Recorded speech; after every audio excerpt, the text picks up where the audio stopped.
on stage, magbiruan off stage. Anong sekretong meron kayo? Considering nga matagal na kayong hiwalay as a couple. Yun na yun eh. Paano ba i-explain yun? Hindi rin namin. Very simple. We've seen each other without clothes.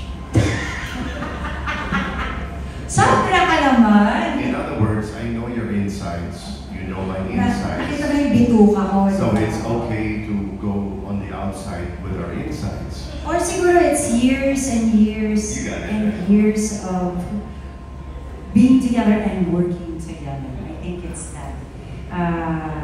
Kumbaga sa nakakapa, di ba yung sinasabi nila, nagkakapaan kami, sanay na kaming magkapaan. Never kami ano. We don't compete. There's no competition here. But we do get challenged.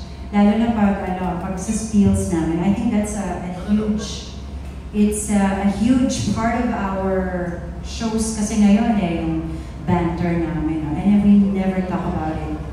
You know, sometimes it just happens. Sometimes there's just a topic and we prolong it. It works. Whatever works, we do it again. Alam mo yan. Sometimes may mga bago, parang, uy, saan galing yun? Pero we just kinda make it better. Yun yung challenge. If an ad-lib or a personal story got a good reaction, we'll be doing that in every show. It becomes the script. So we really don't know what we're going to say in this particular show. The songs are supposed to speak for us, which I think is nicer for all of you. It's more entertaining. But the inside stories, yung mga nangyayari sa buhay namin, I don't even know what she's going to bring up. We don't even think about it. Because all of us show, oh my God, remember the time in... Yeah, ito na. I'm already walking on eggshells. What is she going to say? What is she going to reveal? Well, I'm always nice. How am I going to get out of this? I'm always nice. And that's what people want to see. Yeah, pero meron kaming, lalo na ako, may boundaries ako. I know when to stop. Really? Yes. I know when Martin might feel too uncomfortable already. I make him feel uncomfortable, of course. That's part of the fun, no? But I know also when it's too much. So, parang ito lang ang tatanong ko, huwag na natin i-extend kasi baka masyado na. So there's still that respect. Diba? At saka nakakatuwa sa inyo, you're still a family.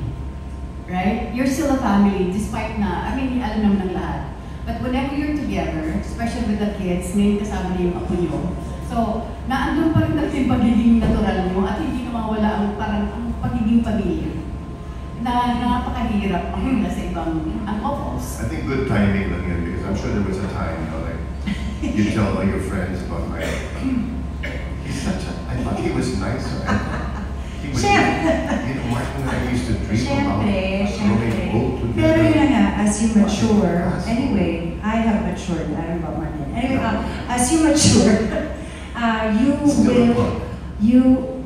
realize kasi nga na parang ang hirap naman ng galit all the time. Mas mahirap maging galit kaysa maging okay.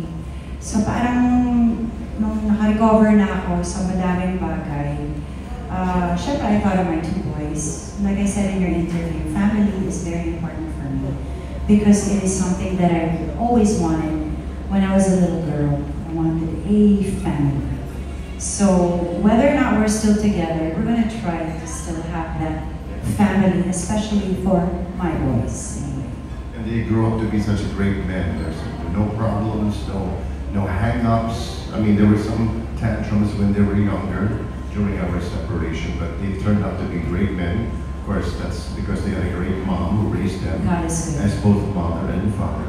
I was absent a lot, but you're right, Astrid, the common denominator for Pops and I, as to why we're even here, why we're even talking about this, is we have a family, we have a bond that will keep us together, whether or not we do another concert.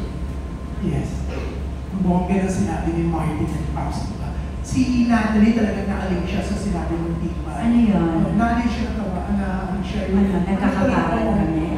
Bongga, talagang sabi niya siguro doble ibibigay na lipstick sa akin ng pink lipstick. Oh.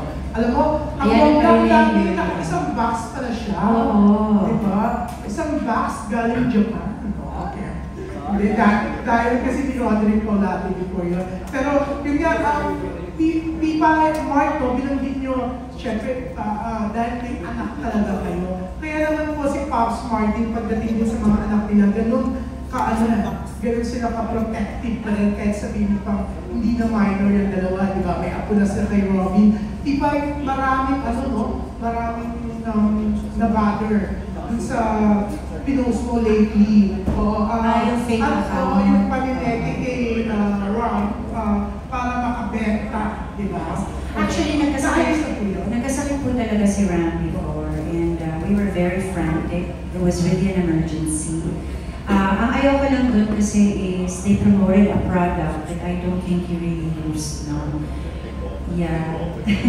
Tapos parang nag-invent nga ng phone. So, we just have to be careful with mga accounts like that, diba?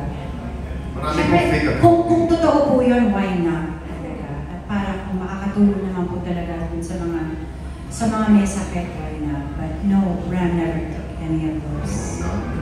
Yeah. Mas posible pa pong i-endorse ni Ram ang pink lipstick para umabot mo na malaki natin yan kaysa mag-endorse ng mga gamot na hindi masarap natin. Pero ito, next na magtatanong sa atin, syempre ito si Miss Leia Salterio na talagang kala niya may early bird. Dumating siya before 11 a.m. Professional kasi Ayaw siya. mag-traffic, Ito na, meron talagang early bird. Kaso tumambay siya sa Starbucks, kaya hindi na siya nakakuha. Hindi considered early bird. Ibibigay na natin sa waiter. Oo, kasi yung waiter ang maaga. Joke lang. Pero ito, nakakatuwa si Leia, ang aga talaga. Na-excite siya sa Pops and Martin. Yes, Leia? Of course, anytime. So, Hi, Leia. I'd be fine. The question for both of you. Can you say that the turn, I mean from the time you were still married together, and now, it's a 360-degree turn to your professionalism? Yes. You know, that's for the better. Yes. Professionalism? Yes, profession. Yeah. What we do is really, well, when we first did a show together, it was very difficult. Awkward. It was, although baka hindi nyo nahalata, pero syempre there was so much discomfort and awkwardness. Only because syempre, I didn't know what to say. Baka Even naman- before you got married? No, you're talking about when we When were we got separated, and then we did yes. a show again after so many years. No, 2, 3 Now, years. yes. Yes. It was Maxi Media who actually put us together for the first After. time, last 2004, I think it was. Wow. Doon kami 20 years ago. together. Also, It was called lahat na Together. tayo bang title? Or Together Again, Again? 2000. Ano ba tayo isip natin? Why, you know, right? It was very awkward because we first of all, Yeah. we were shocked that she even agreed. That's how bad it was before. I mean, you know how bad it was, you all know.